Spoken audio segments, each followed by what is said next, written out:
Thank you for being here. Thank you for this opportunity to ask a few questions about your short hoodie.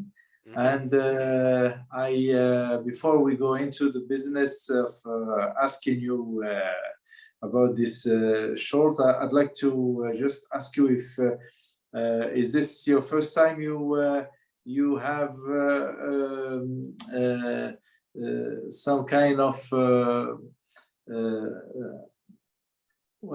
participation in a Moroccan festival? Yes, it is actually, and it's been actually very incredible with this film. It's been shown in many different places in the world. We had it shown in a comedy festival in Moscow as well. So it's gone very international, and that was surprising to me, but a pleasant surprise. And I'm glad that it's getting some play around the world, and I'm glad that it's being shown in your festival and all over the place. The more people that see it, I'm very happy. Yeah. Well, same here. We're very happy to have this kind of comedies that are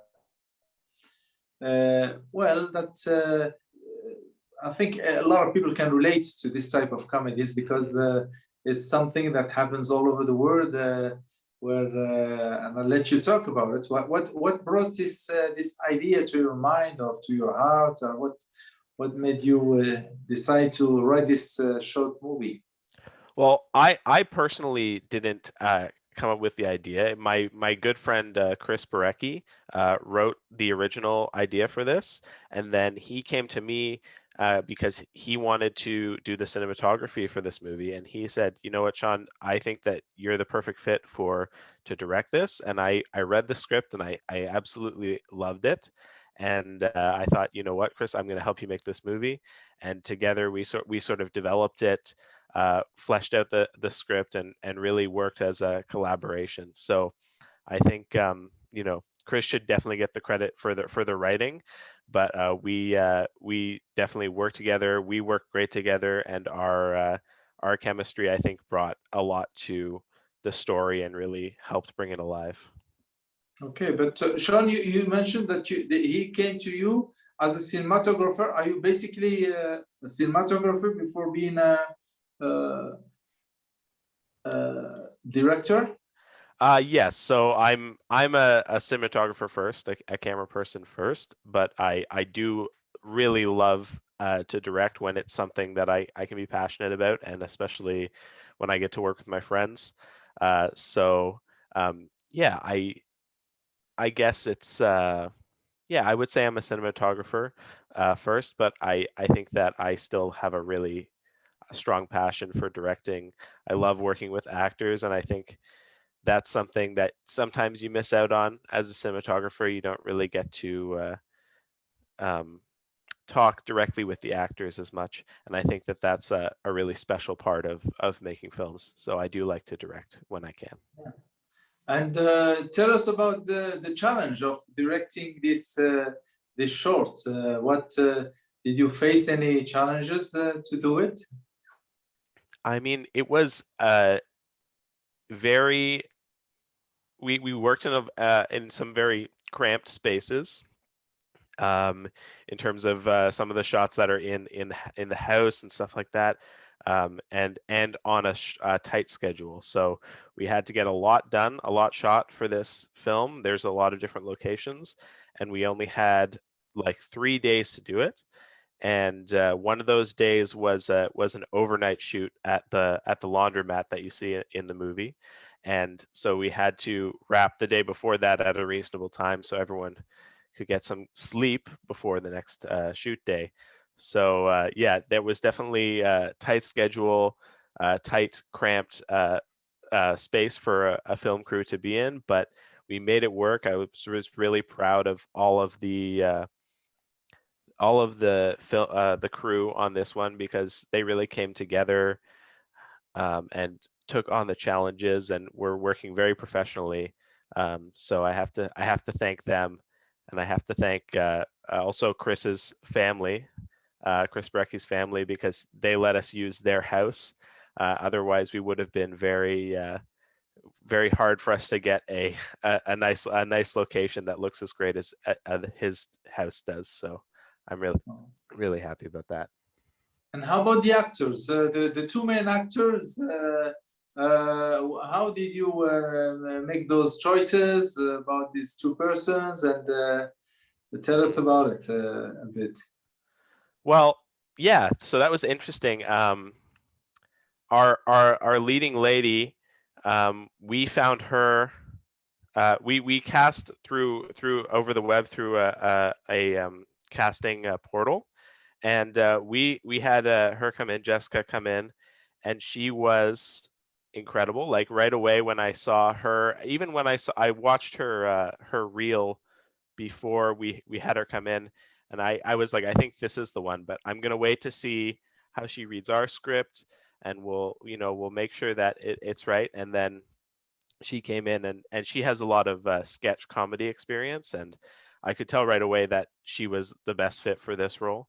And with the other character, with Michael is the name of Michael Elro is the name of the actor who plays him, and he actually never couldn't come in for an in-person audition, and we had all these other people that we were thinking of, and then one of my AD actually, who was helping us out with casting, showed me his self tape that he had sent us, and there was just something in his eye that I could tell he had this this very funny spark, and that sort of personality of someone who maybe doesn't want to let go of parts of their past, still has a child within themselves, and I thought that was so perfect for the character that we were trying to portray. So I was very lucky that someone took the time to really go through the self tapes because I hadn't seen it, and then showed me that, because I think he was a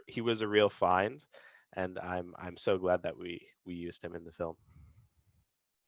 Yeah, I agree with you. And as I told you, this story is a lot of people relate to it, because to me, in many couples, you have this situation where the guy would usually, it's the guy who wants to keep a t-shirt or something very old because it means something to him, or just because it is to him very comfortable.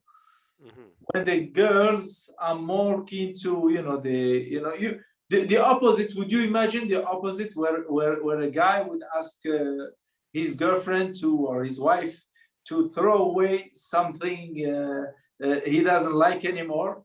Well, usually she would throw it before he even notices, because it's like a guy thing to hold on to some things, and I think a lot of people relate to this, because it's a cross boundary type of situations. But obviously the particular situations we see in the movie were chosen in a particular cultural context, let's say. And what can you tell me about this context when we're talking about couples' life in? Are you trying to also give messages on how couples live their lives in Canada, I suppose, because you're referring probably to Canada? Or? I mean, yeah, to a certain extent, I think that the story comes first, and I think that the comedy comes first. But yeah, I think I think at the end of the movie, what I really wanted people to take away with it was that when it comes to, at the end of the day, what really matters is communication in a relationship, and being kind to your partner as well.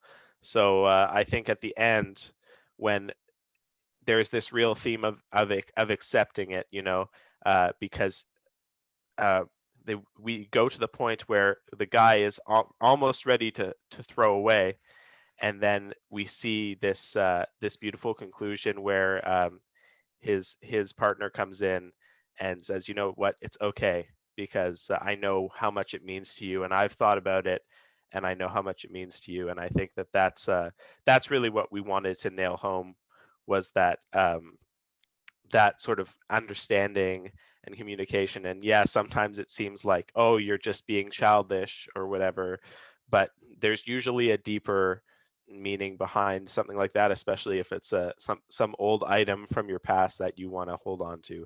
And I think that, it's okay to look to the past and to remember the good days, as long as it's not all you're doing.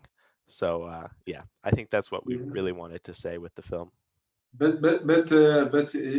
think you also at one point you showed that that hoodie meant also something to her, to the character, because maybe that's the flex point. That's why she decides, okay, he can keep it because I used it also myself when I needed it, and that was also a nice way to show how we can have feelings towards someone, and these feelings sometimes go through objects, through things we wear, or things that carry the person we love, and then it's a very interesting way to also express how emotions can be shared between people through objects sometimes. Yeah, definitely. I think that a lot of the times in our lives, we have so many. We're in our modern day, we're surrounded by so many objects. I think it's nice to have one or two things that are really meaningful to you. And I think that that was another a big theme. And yeah, exactly, you've hit the nail on the head. How relationships with other people can be represented through objects, through their objects, through objects that you share, and how so often relationship dynamics play out over those objects or through those objects. So yeah, I think that is a really interesting theme that we explored in the film. Yeah, yeah. Well, the point was made beautifully, as you said, because the way it turned out at the end, we see them going toward each other by accepting at one point to accepting the other's point of view. I mean, he was ready to throw it, and she saved the hoodie by accepting that this object is part of the couple. Is not only his hoodie, it's a family's hoodie almost, It's, so because she was kind of embarrassed when he showed up in her house wearing that hoodie, to meet the parents. Yet, they're still together, meaning that she accepted him with his hoodie. Yeah, and yeah, exactly. I think it's acceptance, and it's also empathy. Thinking about how someone else might feel about an object, or why they might not feel the same way that you do. I think that's especially important, not even just in relationships, but in the world in general, that people try to, take on someone else's perspective and try to have that empathy. But yeah, I think that yeah. Sorry, I kind of lost my train of thought. Well, that's fine. Yeah. But let me ask you something. You've done this. Is this your first short, or you've done other shorts, I suppose? Yeah, so I've done other smaller shorts, but this is the first one that we've felt that we wanted to submit to festivals, and we felt that we wanted to, get out there in the world. Me and Chris are really proud of the final product here, and we're hoping that everyone enjoys it. Yeah, and what I meant to ask you in terms of comedy, what is your feeling with the? Are you drawn to comedy, or is this just one project you wanted to treat as a comedy, and you could do any genre, or are you? What is your position in terms of, because we're a comedy festival, and we're very interested in understanding the approach of the directors to comedy as a means, a cinematic mean to, tell stories. Yeah, I mean, for me, the underlying story is really what's important, and that's why I love this script, because in particular, um, I do love comedies. I watch a lot of comedies. I had never directed a fully comedic piece before this, and it was an eye-opening experience. There's a lot more. It almost adds another layer to direction when you're going for comedy, because you have to create that mood on set of playfulness, playing around, so that people can laugh, and allowing people to laugh even on set, which is different than a lot of other types of directing. And I found that was a great challenge. But yeah, I love comedies. I love directing this, and I'd like to direct another one for sure. Okay, well, we hope you'll be able to submit another time, maybe another comedy, and this time we'll have you come in, because with COVID we couldn't do it, but maybe next time we'll do it in normal circumstances, and hopefully you'll be able to show your work directly to the public here in Morocco. We're very happy and proud to have you on board in this competition, and we wish you the best luck for this competition, and let's stay in touch. Thank you so much for participating in this interview. Thank you, and I'd love to come visit maybe next year or the year after. We'll see. All right. Thanks again. Bye bye. Thank Sean. you. Bye Thank bye. you. Bye bye. Bye bye. Bye bye.